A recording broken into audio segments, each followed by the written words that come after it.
தாய் தமிழ் உறவுகளுக்கு வணக்கம். திருப்பூர் மருத்துவமனைக்கு ஆம்புலன்ஸில் கொண்டு செல்லப்பட்டார் என்ற தலைப்பில் இந்த காணொளியை காண்கிறோம். திருப்பூர் மருத்துவமனைக்கு ஆம்புலன்ஸில் கொண்டு செல்லப்பட்டார் என்ற தலைப்பில் இந்த காணொளியை காண்கிறோம். நடிகர் விஜய் 2026 தமிழக சட்டசபை தேர்தல் பிரச்சாரத்தில் தீவிரமாக ஈடுபட்டுள்ளார். இன்றைய தினம் திருப்பூரில் அவர் பிரச்சாரம் மேற்கொள்கிறார். பெருமாநல்லூரில் பிரச்சாரம் மேற்கொள்கிறார். விஜய் வருவதற்கு தாமதமாகிறது. ஆகையால் வெயில் சுட்டெரிக்கிறது. வெயில் கொடுமை மக்களால் தாங்க முடியவில்லை. குடிநீர் கூட இல்லை. ஆக மூச்சு திணறல் ஏற்பட்டு வெயில் கொடுமையால் பலர் மயக்கமடைந்து கீழே விழ ஆரம்பித்துள்ளனர். அவர்கள் உடனடியாக ஆம்புலன்ஸ் மூலமாக திருப்பூர் மருத்துவமனைக்கு கொண்டு செல்லப்படுகின்றனர். நடிகர் விஜயை பார்ப்பதற்காக கட்டுக்கடங்காத ஒரு கூட்டம் கூடியுள்ளது.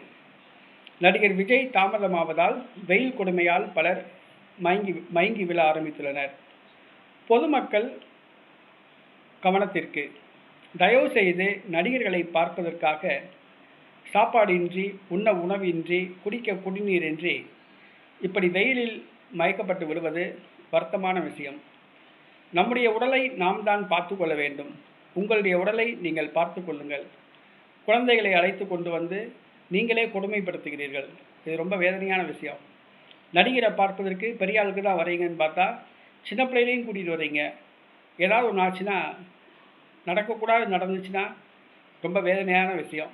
ஆகவே தயவு செய்து நடிகர்களை பார்ப்பதற்காக இவ்வளவு ஆர்வம் காட்டுவது வேதனையான ஒன்று. நடிகர்களை உங்களுடைய தொலைக்காட்சியிலே பார்த்துக்கலாம், செல்ஃபோனில் பார்த்துக்கோங்க. கூட்டம் இல்லாத நேரம் பார்க்கலாம். அவர் திருப்பூருக்கு வர்றாருன்னு இப்படி வெயிலில் வந்து நின்று சாப்பாடு தண்ணி இல்லாமல் மயங்கி விழுகிறது ரொம்ப வேதனையான விஷயம். மயங்கி விழுந்தவர்கள் தற்பொழுது திருப்பூர் மருத்துவமனைக்கு கொண்டு செல்லப்பட்டு கொண்டிருக்கிறார்கள் ஆம்புலன்ஸ் மூலமாக.